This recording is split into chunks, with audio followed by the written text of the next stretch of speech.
और पंडित जी सो गए। सुबह देखा यार ये काम तो बढ़िया है, तो शंखनी को किसने चोर लिया। पंडित जी आकर देखे शंखनी नहीं है, लड़ाई करी, लेकिन फिर चले गए समुद्र के पास, जाकर बोले कि ये बात हुई, बोले मैं तुमको शंख देता हूं, ये शंख ले जा। तो शंख लेकर आ गए। शंख ने कहा लो, बोले 1000 दो, बोले 2000 ले, 2000 दे, बोले 4000 ले। ऐसा करके 1 अरब तक पहुंच गया। बोले सुबह लूंगा, अभी तो सो जाओ। सो गया।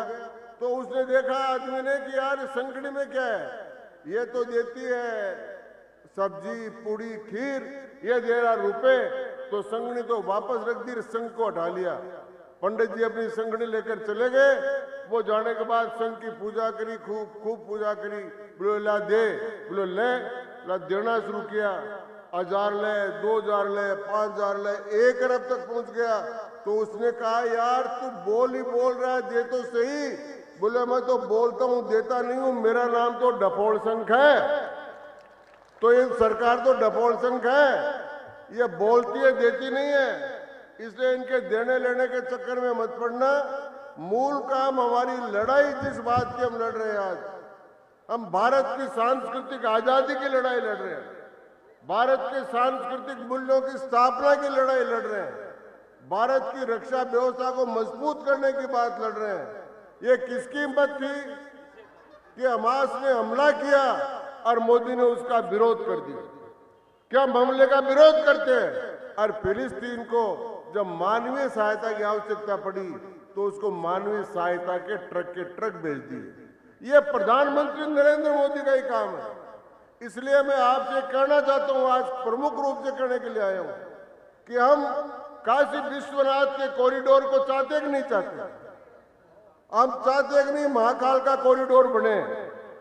हम चाहते हैं कि राजस्थान में भी जो बड़े बड़े मंदिर हैं उन सब का कॉरिडोर बने। इसलिए भारतीय जनता पार्टी ने उन सब कॉरिडोर को बढ़ाने की घोषणा की है। एक समय है और एक लड़ाई है हमारी, और इसलिए मैं आपको संक्षेप में भारतीय जनसंघ जब बना था तब से हरलाल सिंह खर्रा भारतीय जनता पार्टी के एमएलए और मिनिस्टर रहे हैं, और ये हरलाल ही दूसरा लाल हरलाल है। तो वो खर्रा थे, ये सारण है, लेकिन मिलकर हम वहां पर जोर का काम करेंगे। और राजेंद्र जी राठौड़ जो है वो ये सीट इनके लिए छोड़कर खुद तारानगर से लड़, तो कितना बड़ा काम किया। कौन छोड़ता अपनी सीट?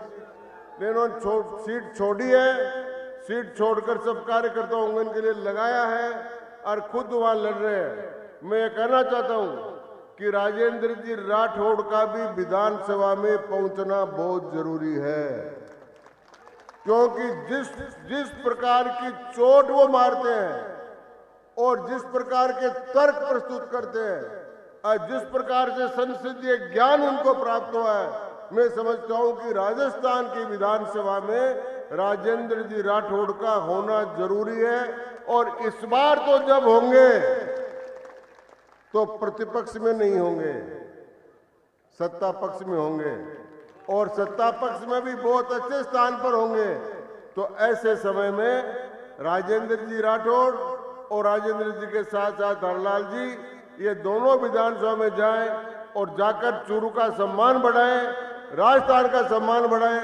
मैं सभी भाइयों और बहनों से अपील करना चाहता हूं कि हरलाल जी को वोट देकर विजय बनाकर नरेंद्र मोदी को वोट दें। अब मुझे कई लोगों ने पूछा कि साहब हरलाल जी को वोट देंगे तो नरेंद्र मोदी को वोट कैसे मिलेगा? मैंने उनको बहुत सामान्य सी बात पाई कि श्राद्ध में जब बचपन में हम जीमने जाते थे तो 12-15 वर्ष के थे, चले जाते थे, इच्छा होती थी जीमने की, तो लोग जिमाते थे, फिर टीका निकाल कर कहते थे हे पिताजी हमको आशीर्वाद प्रदान करो। हम देखते थे यार हम 15 वर्ष के, हमको पिताजी बना रहा है, लेकिन वो कहता नहीं आपको खिलाया है तो वो हमारे पूर्वजों को मिल जाएगा।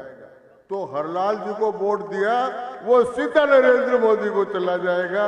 इसलिए आप सब लोगों से प्रार्थना है कि हरलाल जी को वोट देकर विजय बनाए। बहुत बहुत धन्यवाद। बोलिए भारत माता की, भारतीय जनता पार्टी।